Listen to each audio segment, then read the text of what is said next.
Hello students, तो आज हम सीखने वाले हैं चैप्टर 6 ट्रायंगल के बारे में। ठीक है, तो आज हम उसका रैपिड रिवीजन कराने वाले हैं।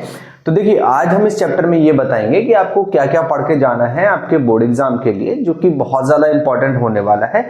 देखिए, ट्रायंगल के बेसिक्स पे हम नहीं जाएंगे कि उसके on the basis of angle, on the basis of sides triangle के टाइप्स कितने होते हैं, बट मैं एक ओवरव्यू दे देता हूं कि on the basis of sides की अगर हम बात करें तो अगर तीनों साइड इक्वल है तो वो इक्विलेटरल ट्रायंगल होता है, दो साइड इक्वल है तो आइसोसेलेस, एंड अगर तीनों साइड इक्वल नहीं है तो हम उनको स्केलेन ट्रायंगल कहते हैं। ठीक है, तो ये सब चीजें बेसिक्स हैं जो कि आपने 6, 7, 8 में पढ़ी होंगी। और आज हम जो पढ़ाने वाले हैं वो आपके चैप्टर में दो चीजें गिवन है।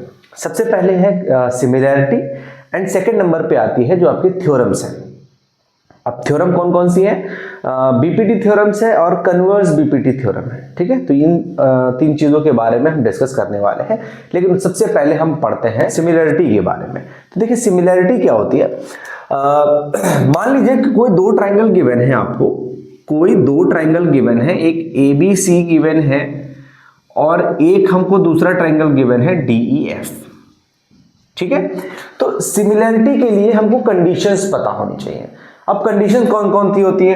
देखिए, ए यानी कि angle angle angle, angle angle और साइड साइड साइड और साइड एंगल साइड। ठीक है, यानी कि अगर इन दोनों ट्राइंगल के तीनों एंगल करस्पॉन्डिंग एंगल, मतलब बी का इक्वल सी, ए का इक्वल डी और सी का इक्वल एफ, अगर ये तीनों एंगल इक्वल है तो ट्राइंगल कैसे होंगे?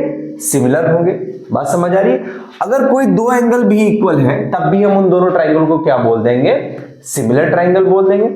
और थर्ड चीज आती है साइड साइड साइड, मींस अगर इन दोनों ट्राइंगल के जो साइड का रेशियो है, means A B, corresponding side का रेशियो की बात कर रहे हैं, करस्पॉन्डिंग एंगल्स की भी बात कर रहे हैं। ठीक है ना?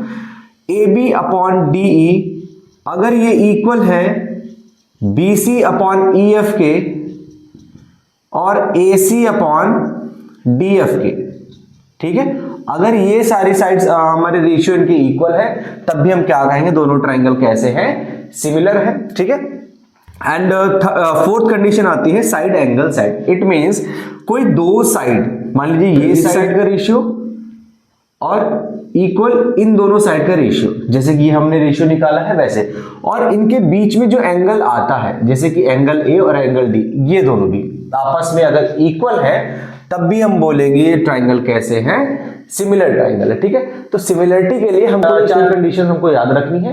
पहली है ए मतलब एंगल एंगल एंगल, दूसरी है एंगल एंगल, तीसरी है साइड साइड साइड और चौथी है हमारे पास साइड एंगल साइड। तो इन चार कंडीशंस को हमें ध्यान रखना है और इन्हीं से हम क्या करेंगे? सिमिलरिटी प्रूव करेंगे। इतनी बात समझ आ रही है? अभी तो अब हम बात करने वाले हैं बीपीटी थ्योरम। बीपीटी थ्योरम को भी इसको थेल्स थ्योरम भी बोलते हैं। क्या बोलते हैं? थेल्स थ्योरम बोलते हैं। ठीक है ना? तो बीपीटी थ्योरम को आज हम समझते हैं। ठीक है, तो बीपीटी थ्योरम में क्या कहता है कि अगर कोई साइड, अब वो इस साइड में हमने ड्रॉ करी, आप इस साइड भी ड्रॉ कर सकते हैं या इस साइड भी ड्रॉ कर सकते हैं। ठीक है, उससे कोई फर्क नहीं पड़ता। अगर कोई साइड जो है वो इस ट्राइंगल की किसी भी थर्ड साइड पैरेलल है, क्या है? एक बार फिर से समझते हैं। अगर ट्राइंगल में ड्रॉ करी गई साइड किसी ट्राइंगल के किसी भी साइड के पैरेलल है, ठीक है, इट मींस डी जो है अगर बीसी के पैरेलल है तो एडी और डीबी का जो रेशियो है, एडी और डीबी का जो रेशियो है वो एई और ईसी के रेशियो के इक्वल होगा। ठीक है, ये हमारी पहली कंडीशन होगी।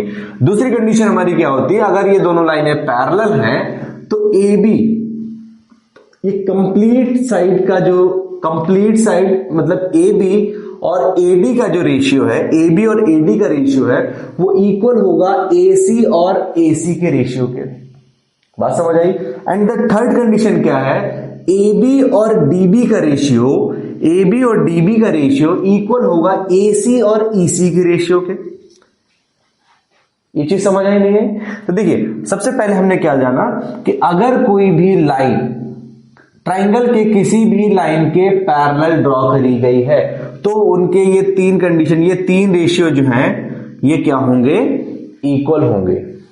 ठीक है, हमारी थेल थ्योरम जो है वो यही बोलती है कि अगर कोई भी साइड पैरेलल ड्रॉ करी गई है तो उनके ये रेशियोज क्या होंगे, इक्वल होने वाले हैं। ठीक है, अब देखिए इसको हम लर्न कैसे करेंगे। ठीक, तो देखिए सबसे पहले इन दोनों का रेशियो और इन दोनों का रेशियो आपस में इक्वल होगा।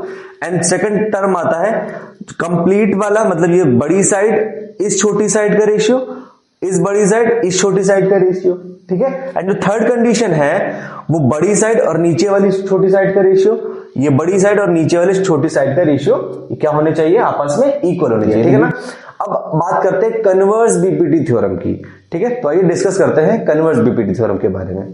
तो देखिए जो हमारी कन्वर्स बीपीटी थ्योरम है वो क्या है, अगर कन्वर्स बीपीटी थ्योरम में हमको इसके रेशियो इक्वल गिवन होंगे, ठीक है, इसके रेशियो इक्वल गिवन होंगे और हमें दोनों साइड को, मीन जो हमने ड्रॉ करी साइड है वो हमको ट्राइंगल के साइड के पैरेलल प्रूव करना होगा। मान लीजिए किसी क्वेश्चन में आपको रेशियो इक्वल गिवन है तो आप कन्वर्स बीपीटी थ्योरम से उनकी जो साइड्स है वो पैरेलल कह सकते हैं। बात समझ आई, यही है हमारी कन्वर्स बीपीटी थ्योरम। मींस अगर रेशियो इक्वल है तो दोनों लाइनें क्या होंगी, आपस में ये पैरेलल हो जाएंगी। बात समझ आ रही है। तो देखिए सबसे पहला क्वेश्चन ये आता है कि हम कैसे पता करेंगे कि भाई हमको कन्वर्स बीपीटी थ्योरम यूज करनी है या फिर हमको बीपीटी थ्योरम यूज करनी है। देखिए उसके लिए हम बहुत सिंपल सा तरीका बताते हैं और वो ये है कि अगर आपको पैरेलल प्रूव करना हो, हमने क्या बताया, अगर पैरेलल प्रूव करना हो तो हम कन्वर्स बीपीटी थ्योरम लगाएंगे। ठीक है, रेशियो गिवन हो, पैरेलल प्रूव करना हो तो हम कन्वर्स बीपीटी थ्योरम लगाएंगे। अगर पैरेलल गिवन है, ठीक है, पैरेलल गिवन है तो हम क्या करेंगे, बीपीटी थ्योरम यूज करेंगे, क्योंकि वहां पे हमको पैरेलल गिवन था और रेशियो इक्वल करने थे। तो बात समझ आ रही। तो इस तरीके से हम इन चीजों को, इसको हम रिवाइज कर लेंगे एक बार, ठीक है ना। तो इन चीजें हमको रिवाइज करनी है, एक similarity BPT and converse BPT theorem. तो ठीक है, आज का हम इतना ही रखते हैं। आई होप आपको बहुत सारी चीजें सीखने को मिलेंगी। अगर आपको चीजें अच्छी लगती हैं तो आप चैनल को लाइक शेयर एंड सब्सक्राइब कर सकते हैं और जुड़े रहिए हमारे साथ बोर्ड में बहुत अच्छा स्कोर करने के लिए।